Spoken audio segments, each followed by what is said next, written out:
Greetings one and all, and welcome to a reading of Nyarlathotep by H.P. Lovecraft. Nyarlathotep, the crawling chaos. I am the last. I will tell the audient void.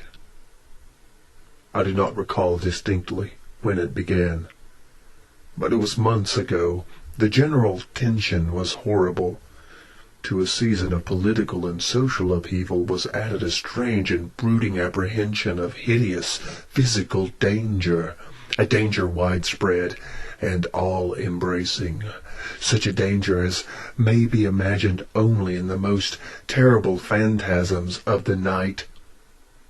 I recall that the people went about with pale and worried faces and whispered warnings and prophecies, which no one dared consciously repeat or acknowledge to himself that he had heard.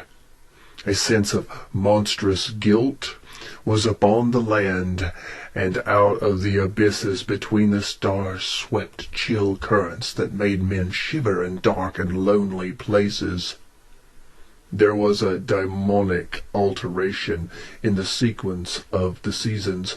The autumn heat lingered fearsomely, and everyone felt that the world, and perhaps the universe, had passed from the control of known gods or forces to that of gods or forces which were unknown. And it was then that Nyarlathotep came out of Egypt. Who he was none could tell, but he was of the old native blood, and looked like a pharaoh. The fellahin knelt when they saw him, yet could not say why. He said he had risen up out of the blackness of 27 centuries, and that he had heard messages from places not on this planet. Into the lands of civilization came Nyarlathotep, swarthy, slender, and sinister, always buying strange instruments of glass and metal, and combining them into instruments yet stranger. He spoke much of the sciences, of electricity and psychology, and gave exhibitions of power which sent his spectators away speechless, yet which swelled his fame to exceeding magnitude. Men advised one another to see Nyarlathotep and shuddered. And where Nyarlathotep went, rest vanished. For the small hours were rent with the screams of nightmare.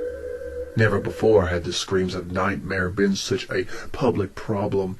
Now the wise men almost wished they could forbid sleep in the small hours, that the shrieks of cities might less horribly disturb the pale pitying moon as it glimmered on green waters gliding under bridges and old steeples crumbling against a sickly sky. I remember when Nyarlathotep came to my city, the great, the old, the terrible city of unnameable crimes. My friend had told me of him, and of the impaling fascination and allurement of his revelations, and I burned with eagerness to explore his uttermost mysteries.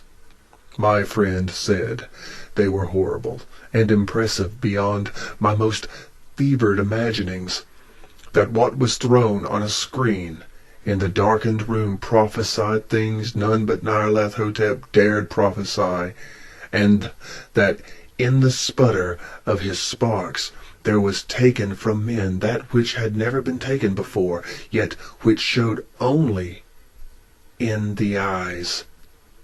And I heard it hinted abroad that those who knew Nyarlathotep looked on sights which others saw not.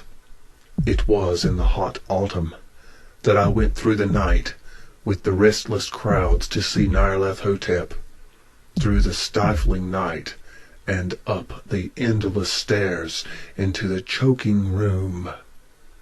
And shadowed on a screen, I saw hooded forms amidst ruins, and yellow evil faces peering from behind fallen monuments, and I saw the world battling against blackness, against the waves of destruction from ultimate space, whirling, churning, struggling around the dimming, cooling sun. Then the sparks played amazingly around the heads of the spectators, and hair stood up on end, whilst shadows more grotesque than I can tell came out and squatted on the heads. And when I, who was colder and more scientific than the rest, mumbled a trembling protest about imposture and static electricity, Nyarlathotep drove us all out, down the dizzy stairs into the damp, hot, deserted midnight streets. I screamed aloud that I was not afraid, that I never could be afraid, and others screamed with me for solace. We swore to one another that the city was exactly the same, and still alive, and when the electric lights began to fade, we cursed the company over and over again, and laughed at the queer faces we made. I believe we felt something coming down from the greenish moon, for when we began to depend on its light, we drifted into curious involuntary marching formations, and seemed to know our destinations, though we dared not think of them. Once we looked at the pavement and found the blocks loose and displaced by grass, with scarce a line of rusted metal to show where the tramways had run. And again we saw a tram-car, lone, windowless, dilapidated, and almost on its side. When we gazed around the horizon, we could not find the third tower by the river, and noticed that the silhouette of the second tower was ragged at the top. Then we split up into narrow columns, each of which seemed drawn in a different direction. One disappeared in a narrow alley to the left, leaving only the echo of a shocking moan. Another filed down a weed-choked subway entrance, howling with laughter that was mad. My own column was sucked toward the open country, and presently I felt a chill, which was not of the hot autumn. For as we stalked out on the dark moor, we beheld around us the hellish moon-glitter of evil snows.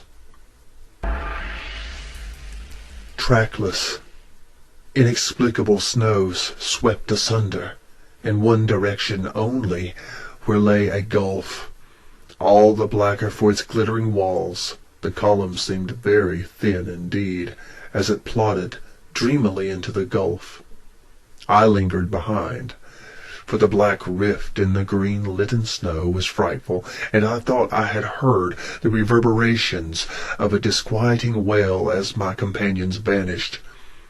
But my power to linger was slight, as if beckoned by those who had gone before. I half floated between the titanic snowdrifts, quivering and afraid, into the sightless vortex of the unimaginable. Screamingly sentient, dumbly delirious, only the gods that were can tell. A sickened, sensitive shadow writhing in hands that are not hands, and whirled blindly past ghastly midnights of rotting creation, corpses of dead worlds, with sores that were cities, charnel winds that brush the pallid stars and make them flicker low. Beyond the world's vague ghosts of monstrous things, half-seen columns of unsanctified temples that rest on nameless rocks beneath space and reach up to dizzy vacua above the spheres of light and darkness. And through this revolting graveyard of the universe, the muffled, maddening beating of drums, the thin, monotonous whine of blasphemous flutes from inconceivable, unlighted chambers beyond time, the detestable pounding of and piping whereunto dance slowly, awkwardly, and absurdly the gigantic Tenebra's ultimate gods, the blind, voiceless, mindless gargoyles, whose soul is Nyarlathotep. Thank you for listening to this reading of H.P. Lovecraft's Nyarlathotep. Sleep well, friends.